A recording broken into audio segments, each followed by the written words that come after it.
কিন্তু আমাদেরকে এভাবে যে অন্যায়ভাবে আমাদের কত প্রহসনের শিকার হবে, আর কত অপেক্ষা করতে হবে, আর কত মা বোন তার সন্তানের জন্য, কত সন্তান তার পিতা দেয়।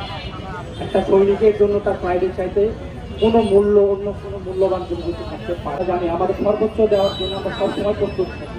আমরা জানি আমাদের পিতা, আমাদের ভাই, আমাদের বলবো এবং আমাদের যে ঘটনাগুলো ঘটে গেছে সেগুলো নিয়ে আলোচনা।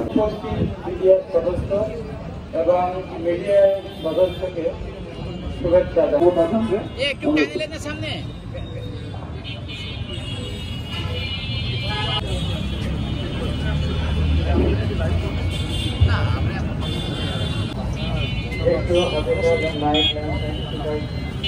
এবং আমাদের সেই আহ্বান, আমাদের বেশি কিছু বলার এখানে সময়ও নাই, আমাদের অল্প কিছু মূল্যবান দেওয়ার জন্য অনুরোধ করছি। আমাদের মূল সারাংশ দু একটি কথা বলে বিমানি করতে পারবো না, তাকে অবসরের বয়স হয়নি, তাকে বাধ্যতামূলক তাকে চাকরি, এটা বিদ্রোহ বলেছিল, কিন্তু এটা বিদ্রোহ না, এটা একটা আমাদের বাচ্চাকে ভালো একটা প্রতিষ্ঠানে পড়াশোনা করতে পারি না, যখন পজিশনে আছে। আমি মনে করি যে আমার আরো 10টা ভাই আমার চেয়ে বেশি একটা ফোন করার একটা পরিকল্পনা এবং একটা বাংলাদেশের রোড ম্যাপ করার। আমরা এখানে উপস্থিত হয়েছি আমাদের ন্যায্য অধিকার আদায়ের জন্য। আমরা 15 বছর যে নিপীড়ন, যে নির্যাতনের শিকার হয়েছি, সেই নিপীড়ন নির্যাতন থেকে আমরা উদ্ধার হতে চাই। বর্তমান এখন যে উপদেষ্টা বা কেয়ারটেকার সরকার বলা যায়, তাদের কাছে আহ্বান করব, প্রয়োজনে অনুরোধ করব যে আপনারা আর কত প্রমাণ পেলে এই বিচারটা করবেন। আমাদের হাজার পার হয়ে গেছে প্রমাণে।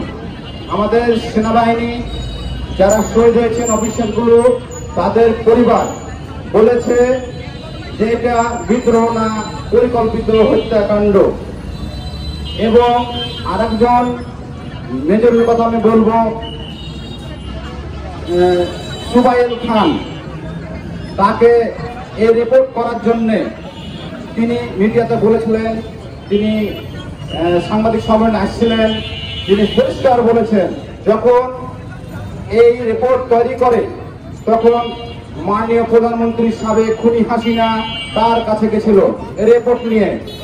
তিনি বলেছিলেন এই রিপোর্ট চেঞ্জ করতে হবে, নতুন করে রিপোর্ট তৈরি করতে হবে এবং আমার আওয়ামী লীগের লোকজন কোনো তালিকায় থাকবে না, পরিষ্কার উনি বলেছিলেন। এবং রিপোর্টটাকে ছিঁড়ে ফেলেছিলেন, পাক মেরে ফেলেছিলেন। এবং ওনাকে এই কারণে আয়না ঘরে 5 বছর আটকে রেখেছিলেন। সে তিনি বলেছিলেন, স্বরাষ্ট্র আইনকে বলতে চাই যে এগুলা আপনারা দেখেন, বিবেচনা করেন, আমাদের বিদ্যার পরিবারগুলোকে আপনারা নির্যাতন করবেন না। এখন সময় হচ্ছে, আপনারা বলছেন দেশের জন্য সংস্কার করছি, যদি আমরা এই বিচার যদি না পাই তাহলে বাংলাদেশের জন্য কি সংস্কার করলেন? আপনাদের কাছে প্রশ্ন আমার।